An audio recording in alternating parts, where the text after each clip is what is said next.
Hello everyone, it's Professor Flicker here. Today I'm going to be launching my new series called Games That You Should Have Heard Of, But Haven't.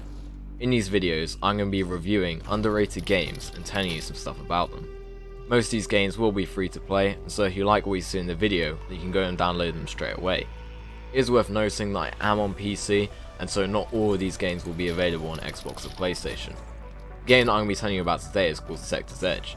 This is a team-based, first-person shooter in which the entire environment is 100% destructible. Although there are a number of game modes, there are only 3 that are ever played. These are Breakthrough, Salvage, and Capture the Flag. In Breakthrough, each team must try to capture as many of the 5 zones as possible, labelled A to E, winning when they have captured all 5 zones or if they hold the most zones when the time runs out. Capture a zone, your team must have more players in the zone than the opposing team. The more of a majority that you have, the faster you will take that zone. The maximum number of players in a breakthrough match is 24, which means a team size of 12. Salvage is a point scoring game mode. You earn points by killing members of the enemy team and collecting the ammo tokens that they drop, or by holding the points. Controlling the point is the same as capturing zones in breakthrough.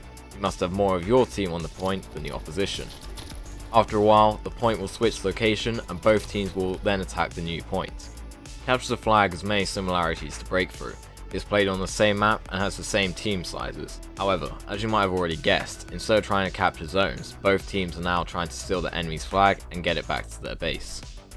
Now, what makes this game unique obviously isn't its generic game modes, but rather the construction of new structures and the demolition of existing ones.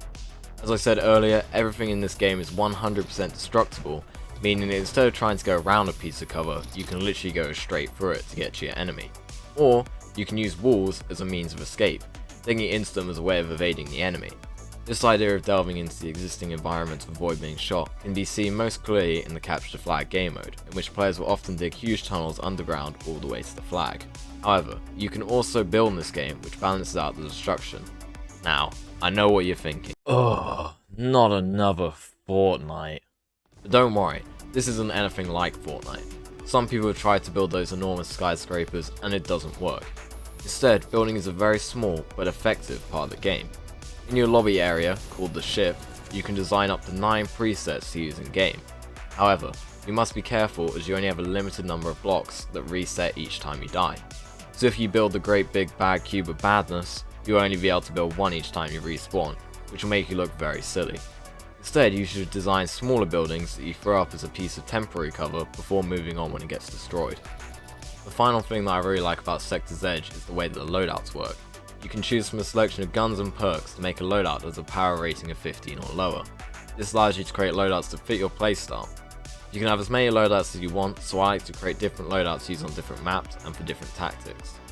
However, despite the fact that I really like the idea behind the game, there are a few flaws in the way that the game plays. The first is something that a lot of games struggle with, and that's the balancing of the guns. The rocket rifle is incredibly overpowered as it takes 2 hits to kill someone, destroys large amounts of cover, and takes very little skill to use. This can make some fights very boring and could be a big problem for the game's growth in the future. The fact that the maps can be destroyed and then rebuilt gives the game blocky graphics, which is an art style that I really don't like, although some might like this modernized retro look. The final problem that I have with the game is the lack of players. Although at first this might not seem to be a big deal, it often leads to matches being very one-sided, as if someone leaves, it is not uncommon for no one to fill their place. This is seen most clearly in the Salvage game mode. So now that you know a bit about the game, it's time to put it on the non-generic scale, which ranges from 1 to 10.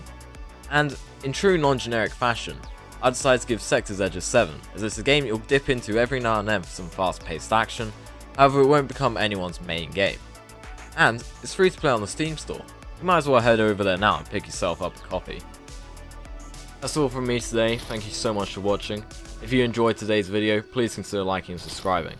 Also, if you have anything to say about the video or any questions, feel free to post them in the comment section below. See you next time, and I hope you have fun playing Sector's Edge.